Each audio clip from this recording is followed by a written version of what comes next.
Bom, gente, vamos lá para mais uma aula de álgebra linear para a Escola de Ciências e Tecnologia da UFRN. Meu nome é Elton Carvalho e essa aula é sobre transformações lineares e geometria, certo? Então, a gente viu até agora, né, a ideia de que a gente tem as transformações lineares indo de um certo espaço vetorial V para um espaço vetorial W, né? Então, uma transformação F, por exemplo, que leva um vetor V a um vetor f de v. E a gente diz que f é uma transformação que leva de v a w. Né? Mas em VGA, a gente viu que a gente viu transformações basicamente no espaço, né? No plano. A gente trabalhou com vetores no plano ou no espaço, né? Que eu tenho os três eixos coordenados aqui. Né? E essa intuição que a gente costuma ter dos vetores. E de fato, a gente aplica essas coisas todas de álgebra linear, inclusive nesses vetores da geometria, né? E aqui eu vou fazer aquela coisa que a gente costuma fazer e dizer que isso aqui, né, está associado ao R3, né? Claro que está escondida aí uma transformação ou a ideia de você pegar as coordenadas dos vetores, tá? Então eu vou fazer o seguinte, eu vou falar R3, eu vou falar R2, mas a gente está pensando nesse espaço da geometria aí, tá? E eu vou escrever as coordenadas dos vetores, então, né, desse espaço da seguinte forma. Se eu pegar um certo vetor aqui, chamado V, né, ele vai ter as suas coordenadas. Aqui, por exemplo, né, se ele projetar aqui no plano XY, uma coisa assim, aí ele vai ter aqui uma componente X, uma componente Y, e aí a gente vai dizer então que, olha, isso aqui são as coordenadas, né,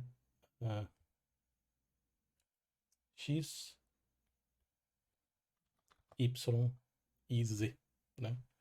X, Y e a coordenada Z vai estar aqui. Eu vou deixar ela mais ou menos paralela aqui. Uma coisa assim, né?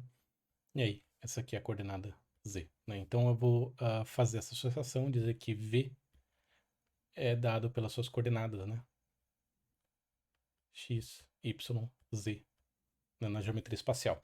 Então eu vou falar R2, R3, vou abusar um pouquinho da linguagem nesse sentido, tá? Agora, qual que é a ideia, né? Vamos tentar visualizar, tanto no plano quanto no espaço tridimensional, o que algumas transformações lineares fazem, né? E a gente vai usar algumas transformações lineares básicas, né? O que eu diria primitivas, que a gente pode usar para construir outras transformações que são interessantes na geometria, né? Então, em geometria, em computação gráfica, por exemplo, né, que vai ser o contexto em que eu vou trabalhar aqui, a gente tem justamente a ideia de que se eu tenho, por exemplo, uma figura, uma imagem, né? Então, por exemplo, uma imagem assim, né? Eu posso estar interessado em fazer coisas do tipo, olha, eu quero aumentar ou diminuir essa figura, né? Aliás, eu posso aumentar ou diminuir essa figura, né? Eu posso aumentar ou diminuir essa figura de maneira assimétrica, né? Então eu quero deixar ela mais larga, mais estreita. É uma sugestão, né, gente? Não façam isso, tá? Quando vocês estiverem fazendo trabalhos no computador e coisas assim, evitem tentar redimensionar coisa na mão, porque vai ficar estranho. Geralmente, os aplicativos eles têm uma tecla de atalho, por exemplo, um Ctrl da vida, Ctrl ou Shift, geralmente, que eles vão fazer os dois eixos aumentarem e diminuírem na mesma escala, né? Mas existem outras transformações. Eu posso querer, por exemplo, mover esse objeto, né? Isso é uma coisa que a gente faz bastante em computação, né? Você pode imaginar que a tela do computador é uh, é uma um plano, né? E aí os pixels são coordenadas, pontos coordenados nesse plano, né? Então eu posso querer deslocar essa minha figura no plano. E eu posso também querer fazer outros tipos de transformação. Por exemplo, eu posso querer rodar a minha figura, né? E eu posso querer também fazer o que a gente chama de cisalhamento da minha figura, né? Então, A ideia é a gente fazer um deslocamento, uma distorção da minha figura, né? Por que que isso é interessante? Porque quando eu tô... vamos olhar aqui pro Nyan Cat distorcido, né? Assim. A gente vai chamar essa transformação de cisalhamento. Essa transformação é importante, por exemplo, quando eu quero desenhar alguma coisa que é um retângulo, por exemplo, só que ele está visto em perspectiva, por exemplo, né? Então, se eu quiser desenhar, por exemplo, a casinha aqui, né, eu vou acabar fazendo uma coisa assim, né? Uma coisa mais ou menos assim, né? E aí vira uma casinha aqui. E aí você percebe, olha, que esse cara aqui, esse cara, ele seria um retângulo, mas ele está distorcido, né? Ele está cisalhado, né? Ou algo assim, em que ele está distorcido dessa maneira, né? Então parece realmente a ideia de a gente estar visualizando a forma com que uma imagem que é uma figura, que é um retângulo, por exemplo, ela é transformada na hora que ela cai na minha tela 2D aqui na minha frente, né? E essa distorção tem a ver com a ideia de uma transformação linear, né? Então a gente vai olhar para essas transformações no contexto de álgebra linear, ok? Então vamos lá. A gente vai ver algumas características de transformações, tá? Que a gente vai ver, vai encontrar com alguma frequência e vocês vão ver que são coisas relativamente simples, né? Então a primeira é uma escala ou um escalonamento, né? Algo assim. A ideia é que isso vai ser uma transformação que expande ou contrai a imagem, né? E aí eu vou tomar o cuidado de fazer o seguinte, ó. Eu vou fazer as minhas transformações todas centradas na origem, né? Por quê? Porque uma transformação linear não desloca a origem, né? Não muda a origem, ela leva o vetor nulo ao vetor nulo, né? Então, quando eu olhar para minha figura aqui, né? Quando eu olhar para minha figura aqui, o que eu vou estar interessado é não é nesse tipo de aumento, né? Mas num aumento em que a origem está fixa, né? Não sei se vocês conseguem ver que tem uma cruzinha ali no canto inferior esquerdo, que seria a origem da minha figura, né? Então, ela aumenta e diminui aqui. Claro que se eu tivesse com a origem em outro lugar, né, se a origem estivesse realmente, né, aqui no centro da minha figura, se a origem estivesse realmente aqui no centro da minha figura, eu manteria o centro fixo ali, né? Mas eu vou considerar que o centro da minha figura está exatamente aqui, que é o canto inferior esquerdo da minha figura, tá? Então, a ideia é a seguinte. Se eu pensar na minha origem, tá? Só para a gente ter uma consistência na nossa ilustração, minha origem do meu sistema de coordenadas em dimensão 2 tá aqui, né? E aí eu vou incluir o nosso Nyan Cat aqui, né? Para a gente ver como que ele fica na nossa imagem. Você está vendo que eu já estou, né, fazendo uma coisa nesse sentido? Estou escalando, já estou fazendo essas transformações, né, na minha figura. Então, a ideia é a seguinte, eu quero aumentar e encolher, né, essa figura. Então, se a gente imaginar esse, essa figura aqui aumentando e encolhendo a partir da sua origem, né, o que vai acontecer é que vetores que estão a uma certa distância, eles vão mudar de distância. Então, a única coisa que eu estou fazendo aqui é mudando a norma do meu vetor, né? Então eu tenho um ponto aqui, por exemplo, ó. Eu tenho um ponto aqui, essa manchinha aqui, né? Na hora que eu aumentar o meu Nyan Cat aqui, o que vai acontecer é que ele vai, né, parar. Ele vai estar na mesma direção. Ele vai estar na mesma direção aqui, só que a norma dele vai ser maior, né? Então, fui na manchinha errada, essa manchinha aqui, né? Então tudo que essa transformação faz é mudar a norma dos meus vetores, né? Então, vamos tirar esse negócio de grande daqui. E vamos ver então como é que seria essa transformação, né? Vou chamar de S, tá? Então dizer que S de xy é, por exemplo, um lambda vezes xy, né? E aí se eu digo, olha, lambda é sempre maior que zero, tá? Aqui, porque senão o que vai acontecer é que na hora que eu for fazer uma transformação em que lambda é menor que zero, minha figura vai fazer uma coisa assim, né? Então ela vai ficar invertida. Opa. Ela vai ficar invertida, né? Em relação à origem. E aí isso é ultra transformação, tá? Então, vamos manter esse cara sem inverter. Para não inverter, nosso lambda é maior que zero. A inversão a gente vai aplicar depois e depois a gente vai ver que a gente pode compor essas coisas, tá? Então, eu vou pegar, a única coisa que eu faço é aumentar ou diminuir a norma do meu vetor, mas eu não vou mudar a direção dele de jeito nenhum. Então, lambda é maior que zero.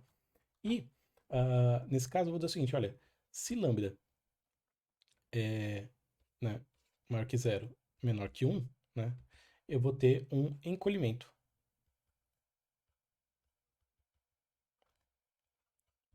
Ou uma contração. Né? A imagem diminui. A imagem diminui. Né? E se eu tenho lambda maior que 1, eu tenho uma expansão, ou um aumento. Né? Então, expansão. Tá? E aí, a gente vai olhar para como que esses vetores são trabalhados na forma de matriz de coordenadas. Né? Então, basicamente, o que eu vou ter é o seguinte: a matriz de S, e aqui sempre na base canônica, tá? Na base canônica. A matriz de S no R2 vai ser basicamente lambda, lambda, 0, 0. Né? É fácil a gente verificar que S aplicado num certo vetor xy, que é o resultado dessa transformação, vai ser lambda 0, 0, lambda vezes xy, né? Isso aqui, fazendo a multiplicação, vai ficar lambda vezes x, 0 vezes y, aí 0 vezes x, lambda vezes y, né? Então, o que aconteceu foi que eu apliquei esse fator de escala aqui, né? A gente vou chamar esse cara de fator de escala, tá? Mas essa escala é simétrica, tá vendo? Eu estou aplicando a mesma escala nos dois eixos, né? Eu poderia, em vez disso, aplicar a escala em um eixo só, né? Então, eu posso pensar numa escala assimétrica, somente um eixo, tá? E essas coisas vão funcionar em R3 também, tá? No R3 aqui, né, para ilustrar, no R3,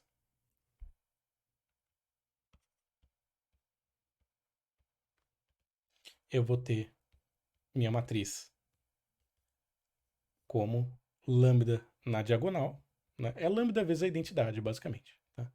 Se você quiser, não precisa tentar imaginar, mas no R4, R5 vai ser a mesma coisa, só que a gente nem sempre vai falar assim de imagens desse jeito, tá? A gente trabalha com imagens em 3D e em 2D, certo? Então, quando eu falo imagem, tá, gente, eu tô falando de um vetor e uma imagem, mas pensa assim, olha, esse vetorzinho vermelhinho aqui, né, este cara aqui, né, esse cara representa um pixel. Tá? E aí, cada um dos vetores aqui vai ser um pixel e aí todos eles vão passar por essa transformação. E é assim que eu consigo formar a imagem, né? Eu posso pensar na imagem também sendo formada pelo que a gente chama de imagens vetoriais em computação, que basicamente diz o seguinte, olha, para eu determinar vou fazer um parênteses aqui, né? Para eu determinar um quadrilátero, né, um quadrado, por exemplo, um retângulo, eu vou passar para o computador as coordenadas dos 4 pontos, né? E vou dar a instrução, olha, liga eles por segmento de reta, né? Então, essa ideia aqui, né, é a ideia por trás dos gráficos vetoriais, né? Então eu tenho as coordenadas absolutas aqui e o computador na hora ele desenha para mim as figuras geométricas que precisa, né?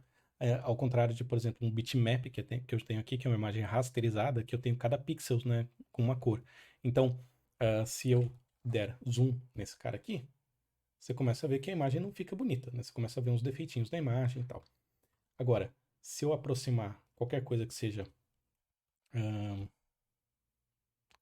seja vetorial, por exemplo, a fonte do computador, né? Você pode ver que eu posso aproximar o quanto eu quiser, que não tem perda de qualidade, certo?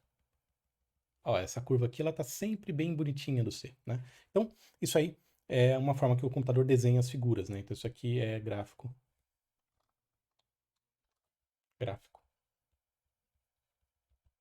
vetorial, né? É, vai ser coisa tipo PostScript, SVG, né? Enquanto o gráfico bitmap vai ser JPEG, PNG, essas coisas, tá? Mas, bom, voltando para a álgebra linear, a gente pode pensar o seguinte: a escala pode acontecer somente em um eixo. Então, por exemplo, eu posso pensar no R2 eixo X, né? Então, eu vou ter uma escala na direção X aplicada no vetor de coordenadas XY, né? Vai resultar em lambda x, y. Então, o y não muda, né? Então, para a gente observar esse negócio, posso olhar de novo aqui o nosso gato e mover, escalar só a direção y, né? Então, aqui, por exemplo, eu apliquei uma escala em que eu tenho o eixo y, o lambda ali, né? O eixo y sem mudar e o eixo x multiplicado por um valor menor do que 1, né? Então a gente acaba fazendo uma mudança desse tipo. No caso de lambda maior do que 1, o que vai acontecer é que ele vai ficar esticado aqui nessa direção, né? Então, a gente tem isso. E posso fazer isso para todos os outros, né? No R3, por exemplo, vai ser a mesma coisa. E aí a matriz desse cara, né? A matriz de S na direção X, ela vai ter o lambda aqui na posição X, só que vai ser 1 aqui na outra posição, né? E não tem cruzamento, não tem mistura das coordenadas, né? Eu só tenho um escalonamento deles, certo? Agora, eu tinha mencionado a reflexão, né? Então, vamos olhar reflexão em um eixo de R2, certo? Depois eu vou ver a reflexão no R3, como é que funciona, tá? Então, qual que é a ideia? Eu tenho as coordenadas aqui, tá? E aí eu tenho um certo vetor aqui. Vamos pensar nesse cara, né? E eu quero refleti-lo no eixo x, certo? Então, aqui x e y. E eu quero refletir, né, este vetor aqui. Então, o que eu vou fazer é o seguinte.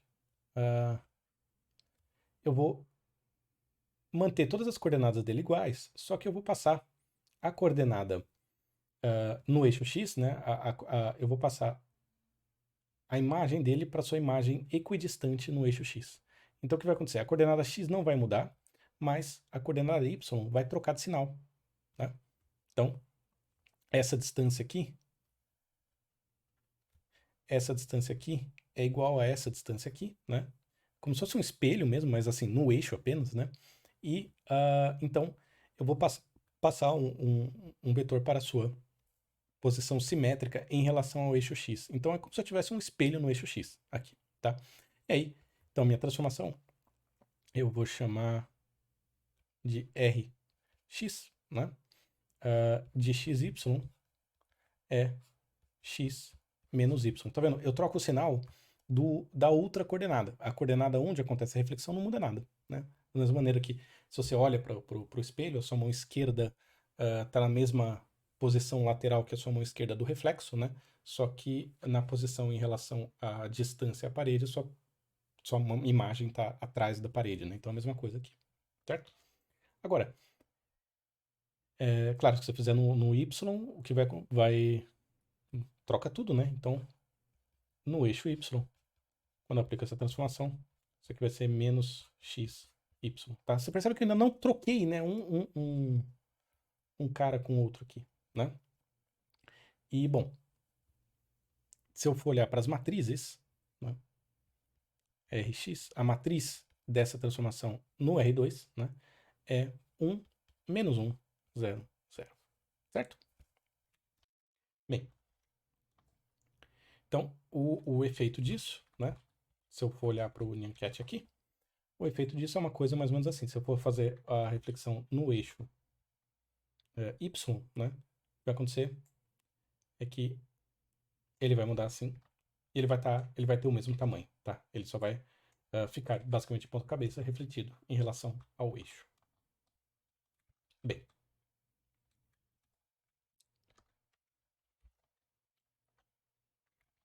então, agora vamos ver o que acontece no caso de dimensão 3, né? Do caso do R3. Então, reflexão. Agora eu vou considerar em relação a um plano. Um plano no R3. Certo? Por que um plano? Um espelho não é um plano, né? Um espelho físico, se você olha um espelho, não é uma coisa plana, tipicamente. Então, eu vou observar o que acontece em relação às coordenadas das coisas aí, né? Então, vamos desenhar aqui nosso sistema de coordenadas. Eu vou tentar desenhar ele de maneira compatível lá com a nossa regra da mão esquerda, né? Da mão direita, aliás. Então, eu vou ter uma coisa assim. Esse aqui é o meu eixo X. Esse aqui é o meu eixo Y, né? E o meu eixo Z da vertical aqui. Certo? Então, eu tenho essas coordenadas aqui. E aí eu vou pensar o seguinte, olha, eu tenho aqui XYZ, X, Y, Z. E eu vou fazer o seguinte, eu vou fazer uma reflexão no plano XZ, né? Que é esse plano vertical aqui, né? Plano, reflexão no plano XZ. Então pensa assim, eu tenho aqui, né? Se eu imaginar que eu tô parado aqui na frente dessa... bem aqui em cima do eixo, né? Então eu tô parado aqui e eu tô com a minha mão esquerda levantada, certo? Minha mão esquerda levantada, mão direita abaixada. Quando eu for fazer a reflexão, é só a gente pensar o que acontece no espelho, né? Eu vou ter uma imagem minha do outro lado, aqui, né? E ela vai estar, basicamente, à mesma distância do plano, né? Então, se eu pensar que aqui tem a coordenada y0, aqui eu tenho menos y0, tá? Então, nesse caso, meu y0 é negativo, né? E o menos y0 fica positivo, então ele foi parar para o lado de lá, tá? Só que aí as mãos, elas, a coordenada x não muda, e a coordenada z também não muda. Então percebe que os pés estão em z igual a 0, né? E a cabeça está em z positivo aqui, né? E o x, olha só, a mão esquerda está no x negativo, então a mão esquerda em pé, levantada, continua no x negativo, né? Então, está aqui. E a mão direita que está abaixada, continua no x positivo, né? A diferença agora é que se você pensar que eu tenho os olhos e a nuca, né? Os olhos, eles estão virados, por exemplo, aqui para o plano, né? Da minha imagem aqui. Eles estão virados para cá. E no reflexo, os olhos estão mais perto do plano que a nuca. Então, os olhos vão estar virados para cá. Então, você percebe que o que acontece, na verdade, é que a única coisa que mudou foram as coordenadas y da minha figura, né? Então, o plano XZ, né? E a coordenada y é ortogonal a elas. Então, se eu pensar numa reflexão, no plano XZ, né? Aplicada a coordenada x, y, z, o que vai acontecer é que as coordenadas x e y, x e z não mudam, mas a y troca de sinal, né? Então, se eu for olhar a matriz desse cara, Eu estou fazendo rápido assim, mas vocês podem pensar, olha, vamos aplicar aqui essa transformação no vetor 1, 0, 0, depois no 0, 1, 0, e vai dar as minhas colunas aqui, né? Então, se eu aplicar essa transformação no vetor 1, 0, 0, vai dar 1 menos 0, 0. Se eu aplicar no vetor 0, 1, 0, que é o segundo vetor da base, né? Isso aqui vai dar 0 menos 1, 0. E se eu aplicar no vetor 0, 0, 1, isso vai dar 0 menos 0 e 1, né? Então, essa aqui é a matriz de reflexão, né? Eu poderia refletir em relação a um eixo. Então, a ideia é que eu vou pegar os pontos que estão equidistantes em relação ao eixo x, né? Por exemplo. Aí o que vai acontecer é que eu vou refletir aqui nesse plano e depois eu vou refletir no plano YZ. Então eu vou ter uma figurinha que vai estar de cabeça para baixo aqui, mas a mão esquerda vai continuar no mesmo lugar, né? Porque eu só refleti em relação ao eixo X.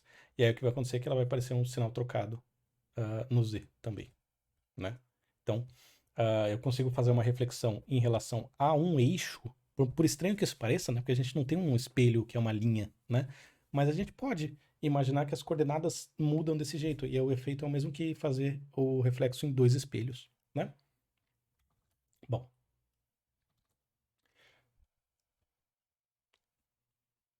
a próxima transformação, a gente já pode até ter aparecido no nosso curso antes, né? Mas agora a gente vai olhar com bastante cuidado, que é a rotação no plano. E depois a gente generaliza isso para o espaço, tá? Bem, vamos desenhar isso aqui primeiro, né? E vamos olhar o que acontece com o nosso gatinho. Quando eu aplico uma rotação numa figura, né, o que vai acontecer é que ela vai ser... os dois eixos vão mudar, né? O eixo X e o eixo Y vão mudar.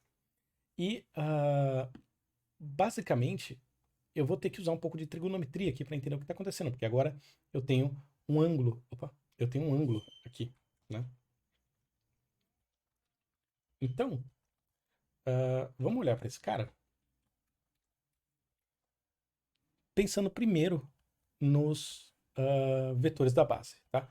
Lembra, quando eu estiver tentando entender o que acontece, o que uma transformação faz, vale sempre a pena a gente pensar no que ela faz com os vetores da minha base, tá? Então, eu tenho aqui os nossos eixos coordenados, né? Aqui, então, tenho x e y, né? E eu vou considerar os vetores da minha base aqui, né? Então, são esses caras aqui.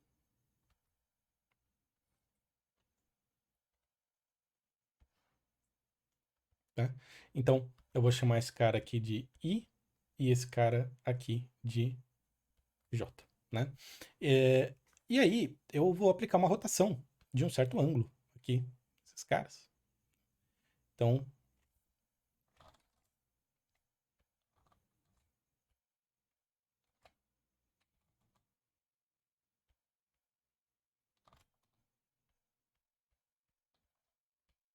eu vou aplicar uma rotação nesses caras aqui de um certo ângulo, certo? Uma coisa assim. Então, agora, a gente tem aqui novos vetores. E tem um certo ângulo θ aqui entre eles, né? Entre as suas versões não rodadas e as suas versões rodadas. O que acontece com esses caras, né? Lembrando que as coordenadas desse vetor aqui, né, I, as coordenadas do vetor I são 1, 0, e as coordenadas do vetor J são 0, 1, né? O que vai acontecer aqui? Se eu aplicar trigonometria nesses caras, eu posso encontrar as novas coordenadas desses vetores aqui, né? Então eu consigo usar um triângulo, fazer aparecer um triângulo retângulo aqui, né? E eu vou pensar o seguinte, olha, quando eu aplico a minha rotação Rθ, né? Vou chamar de Rθ, né? Lembra, θ positivo é sentido anti-horário, tá? Mesma ideia que a gente tem lá da trigonometria e do cálculo, tá? Então, θ positivo é sentido anti-horário. Regra da mão direita aí, se você quiser, né? Quando eu aplico isso no vetor 1, 0, né? Isso aqui vai sair nesse ponto que tem coordenadas x iguais a uma vez cosseno de θ e seno de θ. Né? Essa trigonometria, porque eu tenho a hipotenusa 1 aqui, né? Que é o comprimento do meu vetor. A norma, quando eu rodo as coisas, a norma do vetor não muda. Né? Então eu tenho a hipotenusa 1 e eu tenho esse ângulo θ, eu consigo construir essas coordenadas. E quando eu aplico essa transformação no 0, 1, né? Olha só o que acontece, né? Eu tinha aqui 1, então olha só. Quando eu traçar as minhas coordenadas aqui, meu triângulo ele vai aparecer rodado, tá vendo? E aí eu percebo o seguinte, olha, o meu θ, se é positivo, né? Ele vai diminuir o meu vetor aqui na direção z, na direção y, né? E vai criar uma componente na direção x negativa. Então, olhando aqui o quadrante das coisas, as medidas vão ser parecidas, né? Então, o que eu vou ter vai ser algo assim. A coordenada x, ela vai ser menos seno de θ, tá vendo? Porque esse tamanho aqui é seno de θ, né? E tá na direção negativa, então vai aparecer menos seno de θ e aqui o cateto adjacente, né? Cosseno de θ. Na hora que eu for fazer, então, a minha matriz, né? Isso aqui vai ser minha matriz. Aqui, ela vai ser as coordenadas do r θ de 1, 0 e as coordenadas do r θ de 0, 1, como vetores coluna, né? Ou seja, isso vai ser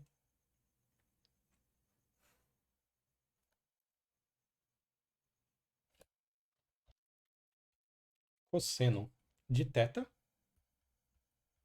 pegando esse cara aqui, e seno de θ, né? Esse aqui é as coordenadas da transformação do primeiro vetor. E do segundo vetor vai ser menos seno de θ, cosseno de θ, né? Agora, olha só que interessante. O determinante dessa transformação, chamar de Rθ, é 1. Né? A gente vai chamar essa matriz de matriz ortogonal. Por quê? Olha, eu posso pensar na matriz inversa, né? Matriz inversa. A matriz inversa desfaz o que a matriz original fez. Então eu posso pensar o seguinte: o que é desfazer uma rotação de um ângulo θ? Não é fazer a rotação do ângulo menos θ e voltar para onde eu estava antes, né? Então, quem que é r a menos 1, θ? Na verdade, é r menos θ, né? E aí eu vou trocar r θ por menos θ aqui. Isso aqui é cosseno de menos θ, menos seno de menos θ, seno de menos θ, cosseno de menos θ. Certo? Eu usei a mesma regra. O que acontece é o seguinte aqui, ó. O ângulo, o valor do ângulo que eu coloco, ele entra aqui direto, tá? Os cossenos e os senos, eles continuam no mesmo lugar. Então eu só substituo o ângulo. Só que agora eu posso usar propriedades dos cossenos e senos e dizer então que, olha, r de menos θ, a matriz, né? Faltou aqui escrever a matriz. A matriz desse cara é cosseno de menos θ é igual a cosseno de θ. Menos seno de menos θ, né? O seno de menos θ é menos seno de θ. Ou seja, se eu troco o sinal do θ, o sinal do seno também muda, porque é uma função ímpar. Então, menos seno de menos θ fica seno de θ. Cosseno de θ aqui, porque é função par, né? Ou seja, olha só. Isso aqui é igual à matriz transposta da transformação original. Então, a conclusão que eu chego é o seguinte: a matriz inversa é igual à matriz transposta da rotação, né? E essa aqui é a definição de transformação ou de matriz ortogonal. Tá? Muito fácil achar a inversa dessa matriz. Né? Nota o seguinte: todas as transformações que a gente vai fazer aqui são inversíveis. Por quê? Porque todas elas são bijetoras. Né? Eu não tenho ambiguidade quando eu faço uma escala, quando eu faço uma rotação, eu não tenho ambiguidade de, não, olha, eu tenho um certo vetor que pode cair em dois lugares, ou então, tem dois vetores diferentes que quando eu faço essa transformação eles caem no mesmo lugar. Não tem. Então, todas essas transformações são inversíveis. E eu consigo encontrar a inversa desenhando a matriz, em vez de inverter a matriz usando o algoritmo de inversão de matrizes, né? Porque pensa, imagina se θ fosse 2,5 graus aqui, como é que você ia fazer a inversão de matriz desses números, né? Então a gente pode pensar em realizar a operação inversa. Então, assim, a operação inversa de uma ampliação é uma redução do mesmo fator, né? Então, a transformação inversa de eu dobrar as coordenadas é eu dividir as coordenadas por 2, ou reduzi-las à metade, né? Então, todas as transformações são inversíveis e vale mais a pena a gente pensar na transformação inversa do que inverter a matriz da transformação, tipicamente. Certo? Então, no caso da rotação, né, como o determinante é 1, o que vai acontecer é que eu só vou girar a minha figura. Se eu trocar linhas e colunas aqui e o determinante ficar negativo, o que vai acontecer é que, por exemplo, eu posso, em vez de girar o J para cá, eu posso girar o J para cá, por exemplo. Né? E aí eu tenho uma inversão da minha figura também, né? Que é o que acontece nesse caso aqui. Né? Eu vou ter uma reflexão junto. Tá? Então, uma maneira de você verificar se você acertou os sinais das coisas aqui, né? Ou se você não eliminar uma fonte de erro, é verificar o determinante. Certo? E aí o determinante você pode usar, né? Ó, cosseno vezes cosseno menos seno vezes seno. Então, cosseno ao quadrado mais seno ao quadrado dá 1. Né? É fácil de fazer isso aqui, independente do valor do θ. Certo? Então, essas são algumas das nossas transformações. Tem uma outra que é novidade, que a gente não vê muito com muita frequência antes desse curso, que é o cisalhamento. Antes, desculpe. Vamos ver a rotação no R3.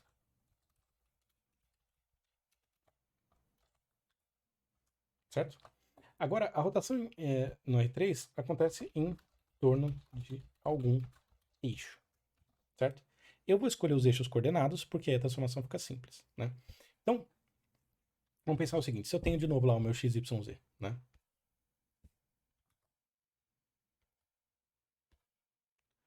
Tenho o meu x, y, z aqui assim.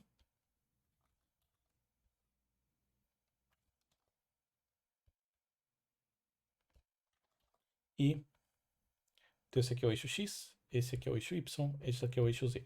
Nota que eu estou tomando cuidado de desenhar os eixos obedecendo a regra da mão direita, né? X, produto vetorial com y, tem que dar z. Tá? Então a gente está tentando manter essa ideia. E a ideia é a seguinte: vamos girar em torno do eixo z. Tá? Então, uma rotação em torno do eixo z, eu posso imaginar que eu tenho um certo vetor aqui saindo da minha origem. Vou fazer assim, para a gente não se confundir muito. Né? E eu quero girar esse vetor. Para eu girar esse vetor em torno do eixo z, eu vou ter essencialmente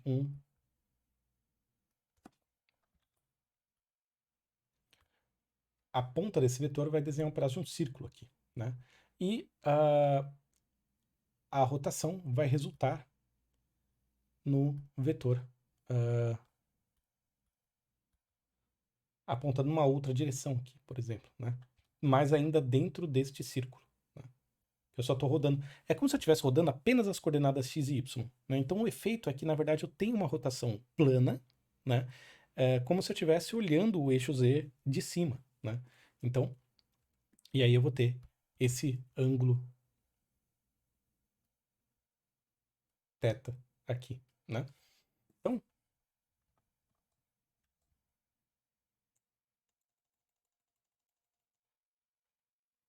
a gente pode ver aqui, né?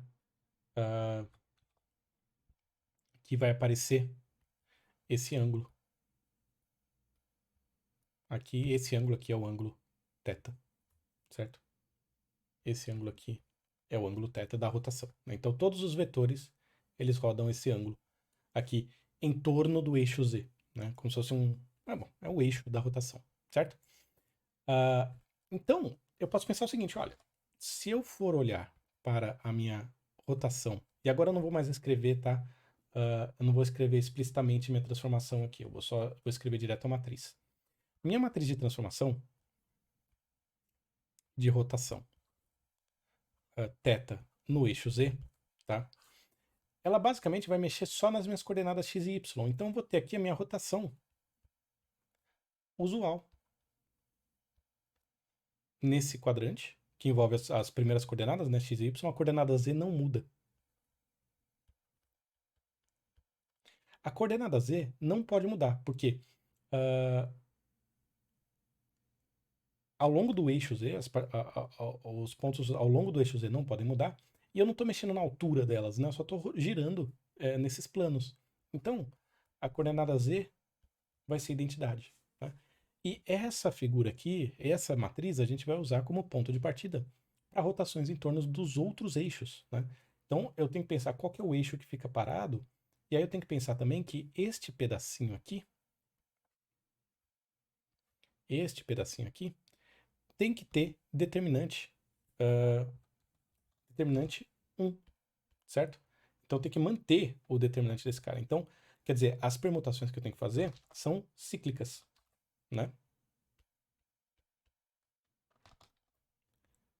Então, se eu quiser fazer, por exemplo, uma rotação em torno do eixo X, né? Aí depois vocês vejam com calma, né?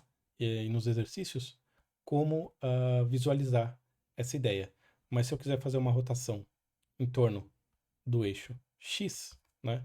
Então o que vai acontecer é que o eixo X, que é a primeira coordenada, vai ficar com a linha e a coluna da matriz identidade.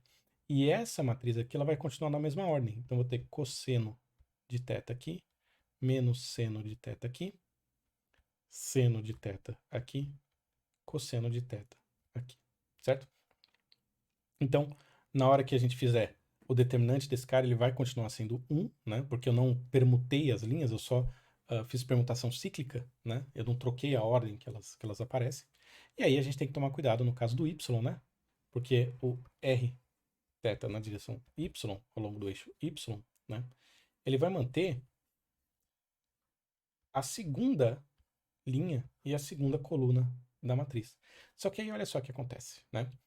Eu vou ter aqui, como é que eu vou preencher agora essas entradas aqui?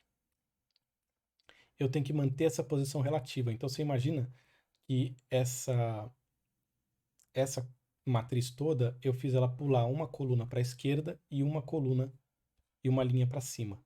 Então, olha só, imediatamente acima e à direita do 1, eu tenho esse cosseno de θ. Então eu vou ter um cosseno de θ aqui, né? Agora a gente imagina isso cíclico, né? Se o negócio sai pela esquerda, ele volta pela direita. Então, imediatamente abaixo, vai dar aqui, ó. É como se eu tivesse um 1 aqui, né? Imediatamente abaixo e à direita do 1, eu tenho também outro cosseno de θ. Né? Aí tranquilo. Agora vamos pensar na posição relativa dos senos, né? Então, ó, esse 1 aqui é como se ele estivesse aqui em cima também, né? E abaixo e à esquerda eu tenho um menos seno de θ. Então aqui vem menos seno de θ. E aqui, seno de θ. Tá? Então só cuidado, porque a posição dessas coisas você vai ter que ter determinante 1. Tá? Se você trocar a posição, você pode ter um determinante menos 1, alguma coisa assim. Certo? Trocar os sinais, principalmente, acho que teria que trocar o sinal do cosseno também. Né? Mas a ideia é que a gente mantenha essa posição relativa. Né? Então, eu posso imaginar que eu tenho aqui, olha, cosseno de θ, cosseno de θ e seno de θ. Tá vendo que esse cara e esse são o mesmo, esse e esse são o mesmo, esse e esse são o mesmo. Né? Então é como se eu tivesse a minha matrizinha desenhada ali. Né? Aquele mesmo módulo que eu tinha na outra, ele aparece aqui, ó. Né? Ou, se você preferir, na posição equivalente aqui em cima. Tá? Então, atenção nisso aí. E se eu quiser rodar em relação ao eixo que não é nenhum dos três? Aí eu vou ter que fazer uma rotação que leva o meu eixo original, né, para um dos eixos coordenados, rodar nesse eixo coordenado e depois trazer de volta o meu eixo, né? Então, essa operação a gente vai ver na próxima videoaula, tá?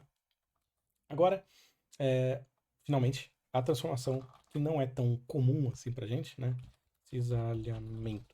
O pessoal que for ver depois mecânica, né, fluidos, vai aparecer bastante essa palavra, né?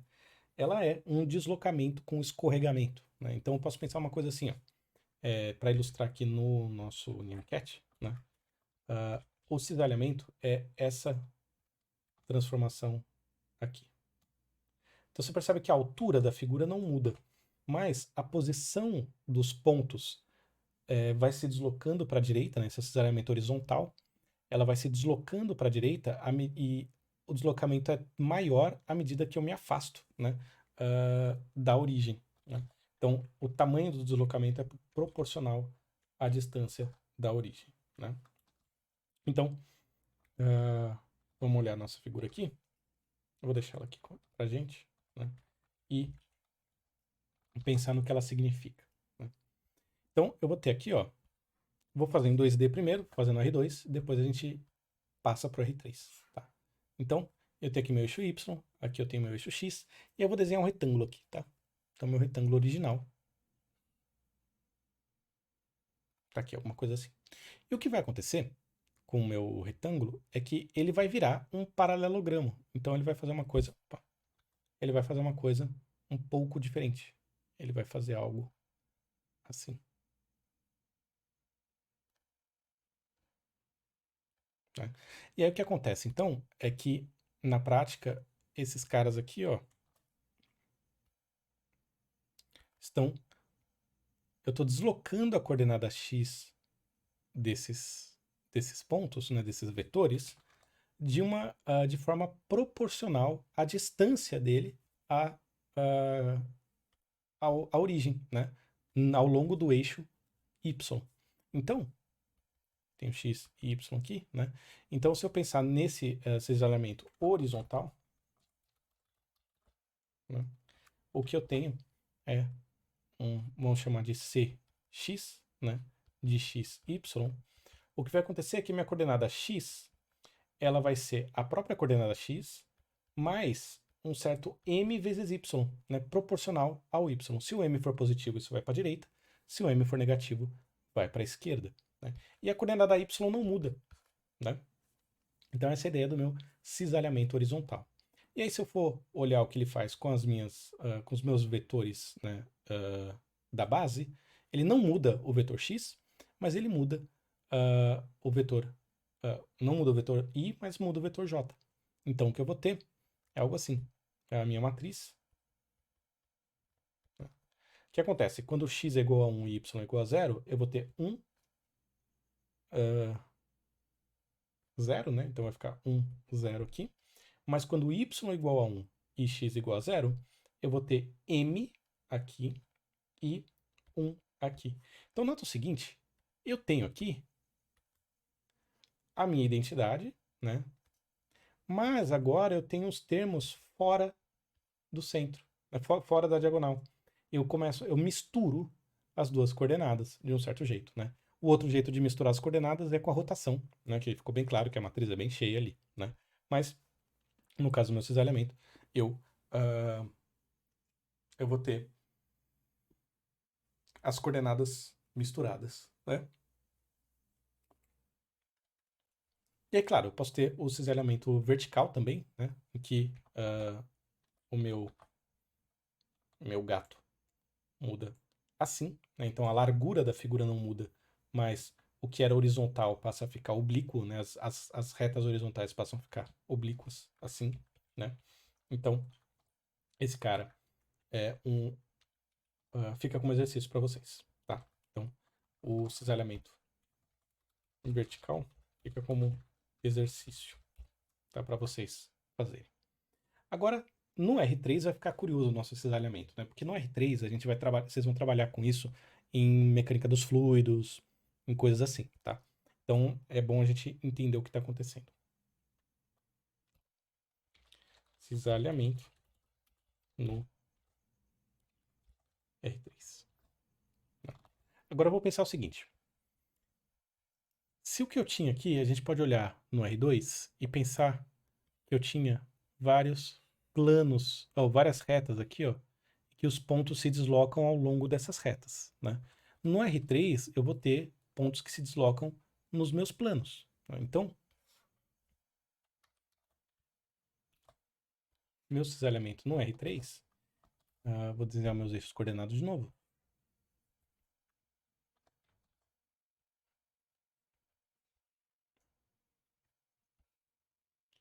Então,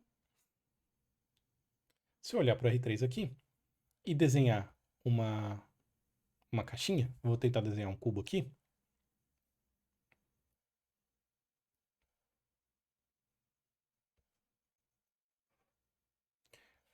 Esse cara vai ser a minha referência. Né? Então, ele é um cubo unitário, por exemplo. Né? Aqui.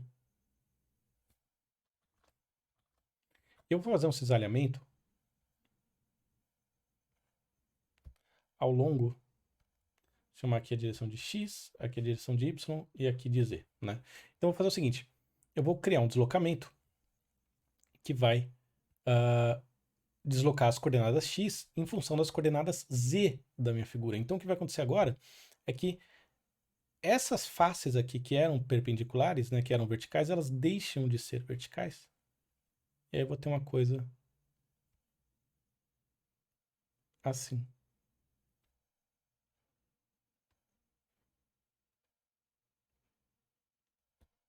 Certo? Então o que aconteceu aqui foi que o meu, meu cubo sofreu um deslocamento, um cisalhamento aqui, né, sofreu um cisalhamento na direção x, né? Então esse cisalhamento aconteceu para cá, né? E aí o que eu posso pensar é o seguinte: o que importa para mim? A coordenada x é a única que muda. Você percebe que a coordenada y não mudou, então ele não foi mais profundo nem para frente. A única coordenada que mudou foi a x. E isso depende de z, né? Então, nesse caso, eu vou dizer o seguinte, olha, é um cisalhamento que depende de z e vai na direção de x, né? E isso é de x, y, z. Bom,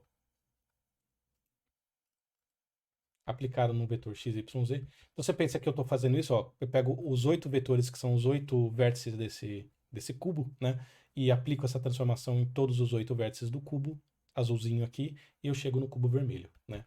Então o que acontece é que a coordenada x vai sofrer um acréscimo de m vezes z, né? Proporcional a z aqui. E a coordenada y não muda e a coordenada z também não muda. Então minha matriz aqui vai ser a seguinte: quando o meu vetor é 1, 0, 0, eu vou ter 1, 0, 0. Quando o vetor é 0, 1, 0, eu vou ter 0, 1, 0. E quando o meu vetor é 0, 0, 1, eu vou ter m, 0, 1. Né? Então você percebe que ele mistura aqui, né, as coordenadas x e z e aplica a mudança na coordenada x, certo? Na coordenada x. A primeira linha aqui, né, então a coordenada x do novo vetor é o que sofre mudança quando tem alguma mudança vinda do terceiro vetor, né, da terceira direção, certo? Então, esses elementos mais complicados, claro, eu poderia, se eu quisesse, né, fazer um deslocamento numa direção diferente de uma dos eixos coordenados, e o que eu faço é, primeiro eu faço um deslocamento na direção x e depois na direção y. Né? E aí a gente vai ver que isso é uma composição de transformações. Né? Então eu posso pensar da seguinte forma. Eu posso pensar, olha, se eu for numa direção c, cz na direção v, né? Eu posso pensar isso como o seguinte, olha, primeiro eu vou aplicar minha transformação. Né? Então quando eu aplico isso, vamos pensar em matrizes, né? Num certo vetor x, y, z, né? Isso é a mesma coisa que eu pegar o meu vetor x, y, z fazer um cisalhamento ao longo do eixo Z, né? Na direção X, então vamos chamar de Vx aqui, né? E pegar esse resultado e aplicar C na direção Z do Vy, né? Então isso aqui é uma composição, né? Aqui aparece uma composição de transformações. Tá? É exatamente aquela ideia que a gente viu com composição de transformações na aula passada. Eu tenho meu R3 aqui, bonitinho. Eu tenho o meu cubo, né? Meu cubo original aqui. Aí eu aplico a primeira transformação, CZ X. Eu vou cair num cubo que está deslocado assim, né? Aí ele tá cisalhado, né? Ele tá sofrendo um cisalhamento. E aí, deixa eu tentar fazer uma coisa aqui melhorzinha. Vou fazer um quadrado, mais fácil. Então ele sofre um cisalhamento assim.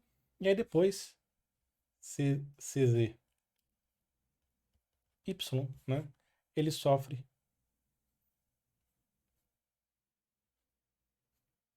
um outro cisalhamento na direção Z. Então ele vai para o outro lado,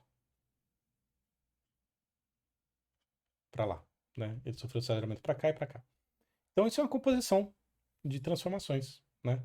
Só que aí que a gente faz computacionalmente, a gente executa uma, depois a outra, depois a outra, né? Computacionalmente é mais fácil fazer esse produto aqui do que esse produto aqui, certo? Bom, então,